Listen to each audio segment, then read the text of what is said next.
While President Trump has forced the Republican Party into submission, it has been left to some of the country's other institutions to push back and not simply accept what has been described as Trump's extreme, vindictive, and sometimes constitutionally questionable policies, even if it means facing a backlash from the administration. For the first time last night, a federal judge permanently blocked the Trump administration from enforcing one of its many orders to punish a law firm Trump opposes politically. This one targeting the law firm Perkins Coie, which represented the 2016 Democratic presidential nominee Hillary Clinton and works with billionaire donor George Soros. In a blistering opinion, U.S. District Judge Beryl Howell called Trump's efforts, quote, an unprecedented attack on the U.S. judicial system.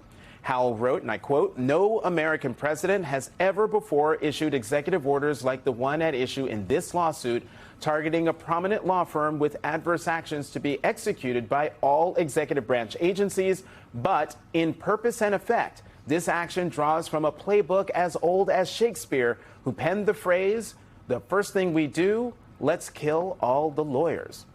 Joining us now, conservative attorney George Conway. He is president of the Society for the Rule of Law, and Skye Perryman, president and CEO of Democracy Forward, an organization that is fighting to protect the rights of migrants. Skye, George, thank you very much for being here. George, Judge Howell is focused on intent here. She agreed it violated the First and Fifth Amendments, but does this actually stop the administration? If she sees that it's a violation, talk about the role of intent here. Well, clearly the role is that Trump intends to punish law firms that defy him or that he feels that oppose him. And I think the danger is, I think the decision is great. The danger is that law firms may still go into various agencies of the government and they may be denied the things that they might otherwise get, sub silentio, as we say as lawyers, like quietly and under the that they may sort of get screwed anyway, but not openly. But that said, they got to fight, and this is, if that does happen, they're going to have to try to make a case against that too. But I think the important message is to the public and to the bar. And in a footnote in Judge Howell's opinion, she basically castigated the law firms that have capitulated to Donald Trump by saying this is not how you're supposed to behave as lawyers, and you're not the people who are going to be remembered well. And I think that the way that we fight back is to all fight back, and to fight back for everyone's rights, and not just say, oh, okay, I'm just going to give in. And that courage is contagious just the same way as cowardice is, and she's encouraging people to be courageous. So, Skye, is this just about messaging, or is there some actual, thinking and practice here?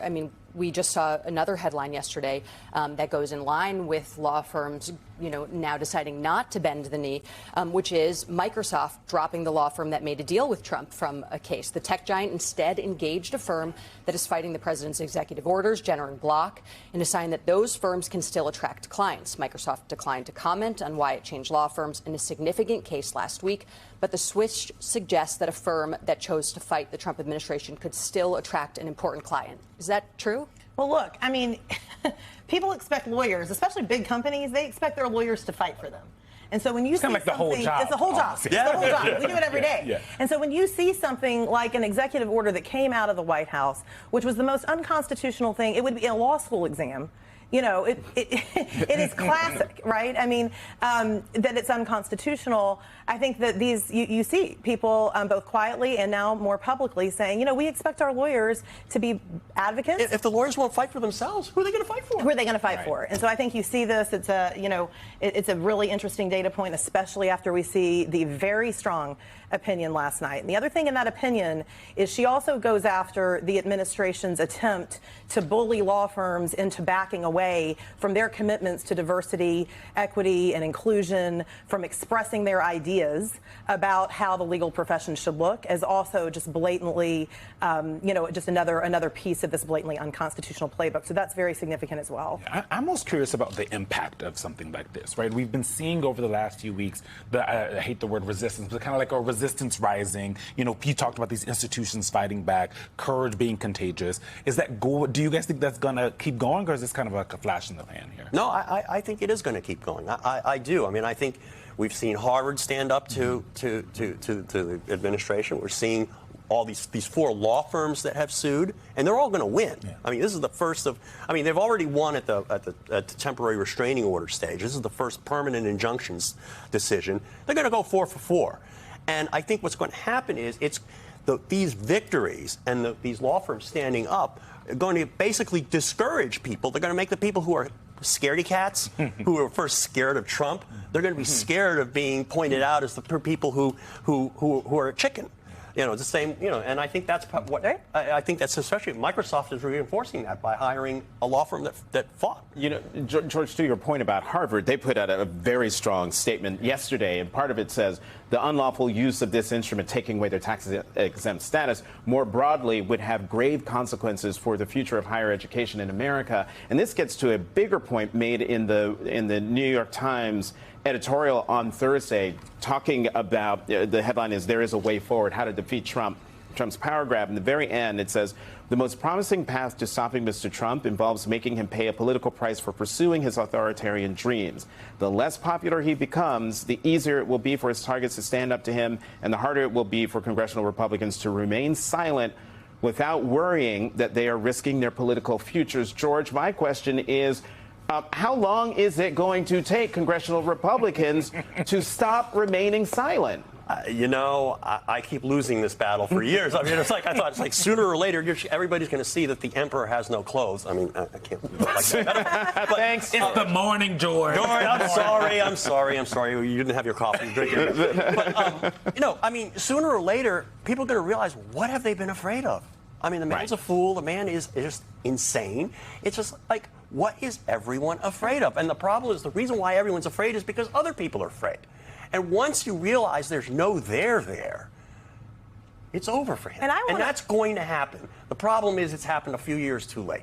And I want to lift up, though, what ordinary, average, day-to-day Americans are doing in this country, because we've been doing this since day one of this administration, where we have seen the courage that the big institutions are now taking. They're now stepping up a little bit. We've been seeing that in small towns, in urban areas. We've been seeing communities get into court. These over 200 lawsuits that have been filed against the administration for harmful and unlawful activity, they have been filed by real people and real institutions that don't always get the limelight, but they've been leading with their courage. And courage is the new currency. That's what we're saying around our team at Democracy Forward. It's the new currency, and I think that you are going to see this build, and it's been a good week for the courageous, I think. I'll write that down. George, I want to push back a little bit, though, on there being no there. I mean, you know, Judge Ketanji Brown-Jackson said yesterday that all of this was designed to intimidate and attack the judiciary. She said the attacks are not random.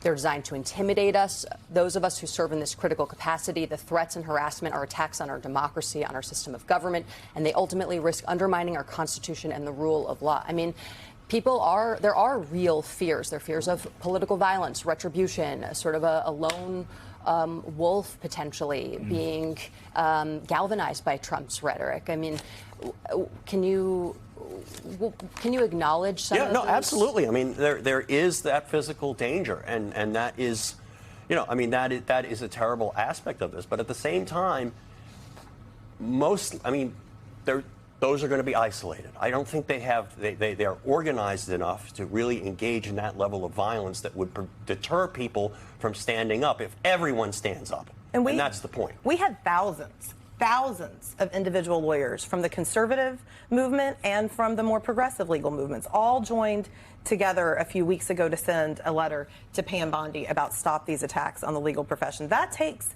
you know, a lot of courage in this moment to send something into the Department of Justice, put your name on it. Thousands of lawyers across the country in 48 hours got together to do that. And so I think that you are going to see, people continue despite their fear. And that's the point. It's like we overcome those fears of the isolated attack, the physical attack, by banding together and feeling as part of a group that we are standing together for the rule of law, for ourselves, and against people who are trying to bully us.